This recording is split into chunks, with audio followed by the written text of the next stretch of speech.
So last lecture में हमने जो प्रॉब्लम सॉल्व किया था, अभी वो सेम प्रॉब्लम हम लिमिट कंपैरिजन टेस्ट अप्लाई करके सॉल्व करेंगे. So problem is test the convergence of improper integral integration from 1 to infinity sin square 1 upon x divided by root x dx using limit comparison test. अभी integration की upper limit हमें infinity given है, therefore ये जो integral है वो improper nature का है. सो स्टेप वन में वही लिखा है, nature of integral. The given integral is an improper integral since the upper limit of integration is infinity. So हम अपर लिमिट की जगह पर b पुट कर देंगे और बाहर लिख देंगे limit b tending to infinity. So limit b tending to infinity integration from 1 to b sine square 1 upon x divided by root x dx. अब नेक्स्ट हम कंपैरिजन फंक्शन जो है लिमिट कंपैरिजन टेस्ट अप्लाई करने के लिए वो find करने का ट्राई करेंगे, जिससे कि हम नेक्स्ट स्टेप में एफ एक्स अपॉन जी एक्स जो है उसकी लिमिट निकाल सकते हैं, limit X tending to infinity पर. तो सबसे पहले देखो, as x tends to infinity 1 upon X जो है वो जीरो को टेंड करेगा, क्योंकि 1 अपॉन इन्फिनिटी नेग्लिजिबल होगा, that will be zero. Now हमें ये स्टैंडर्ड लिमिट पता है, limit t tending to zero sine T upon T is equal to 1. तो ये इनडिटर्मिनेट फॉर्म्स जब हमने पढ़े थे तब ये लिमिट हमने प्रूव करके भी देखा था. तो ये एक स्टैंडर्ड लिमिट ही है, limit sine T upon T T tending to zero is 1. तो देखो t टेंड टू जीरो है, मतलब आप ऐसा समझ सकते हो कि t की वैल्यू बहुत ही स्मॉल है, मतलब एग्जैक्टली जीरो नहीं है लेकिन जीरो के क्लोज नेबरहुड में है.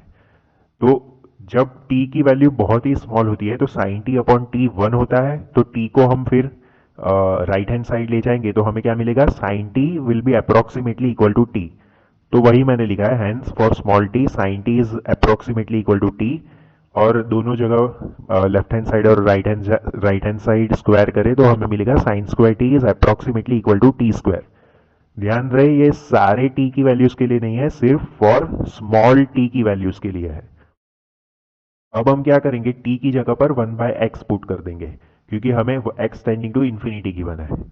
तो t is equal to 1 by X put किया तो हमें इस इक्वेशन में t को 1 बाय एक्स से रिप्लेस करेंगे तो क्या मिलेगा, sine square 1 upon x is approximately equal to 1 upon x square.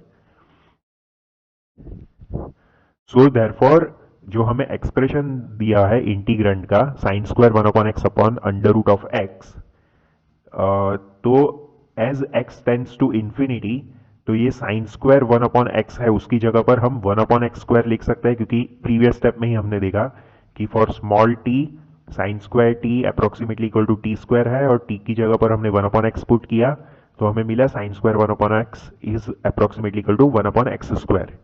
तो इस ये कब कंडीशन है, जब x टेंडिंग टू इन्फिनिटी है.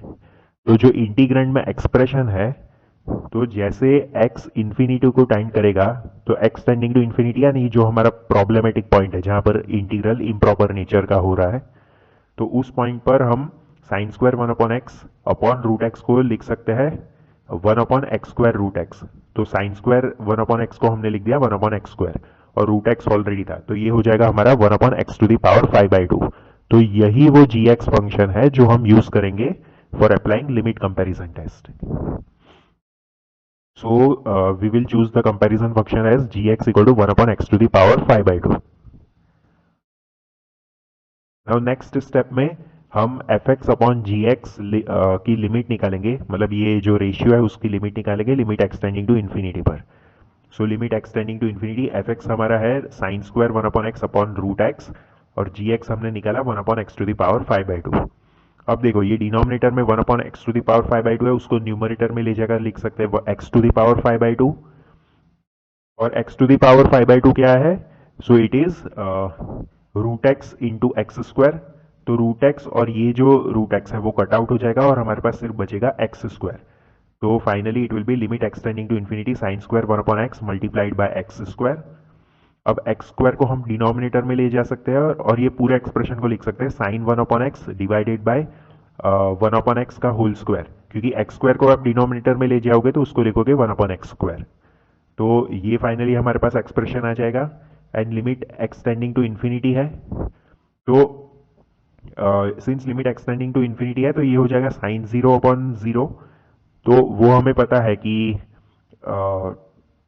For very small values of whatever is present inside sine, तो ये जो रेशियो होता है साइन 1/x अपॉन 1/x, ये 1 को टेंड करेगा। तो इसको ऐसे भी आप देख सकते हो कि 1/x को टी एज्यूम कर दो, तो ये हो जाएगा साइन टी अपॉन टी, और लिमिट लिमिट भी टी के टर्म्स में लिख दो, तो x टेंडिंग टू इन्फिनिटी है, तो t जो है जो कि 1/x है वो 0 को टेंड करेगा। सो हमारे पास आ जाएगा limit t tending to 0 sine T upon t whole square. अब लिमिट t टेंडिंग टू 0 पर साइन टी अपॉन टी 1 को अप्रोच करेगा क्योंकि वो एक स्टैंडर्ड लिमिट है। सो हमारा फाइनल आंसर होगा 1। तो वही चीज किया है यहाँ पर, 1/x की जगह पर u प्लेस कर दिया है।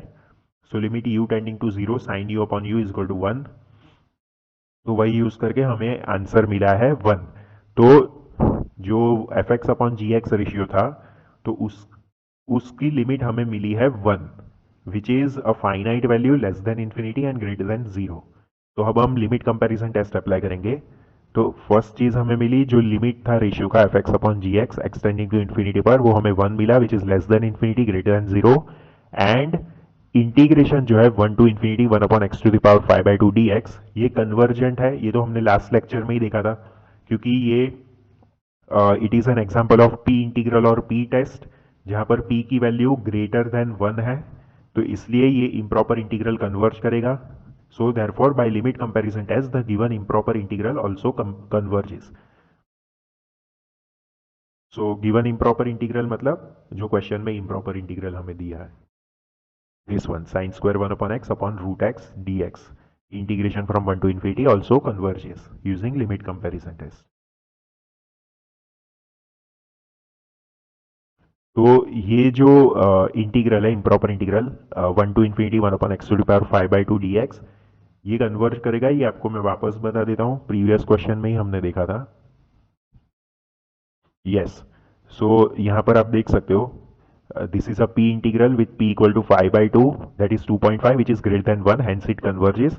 और आप इवेल्युएट करके भी देख सकते हो। तो x टू द पावर -5/2 का इंटीग्रेशन क्या होगा, x to the power -5/2 plus 1 divided by -5/2 plus 1, so it will be x to the power -3/2, और डिनोमिनेटर में होगा -3/2, और उसको ऊपर न्यूमरेटर में ले जाएंगे तो उसको लिख सकते हैं -2/3।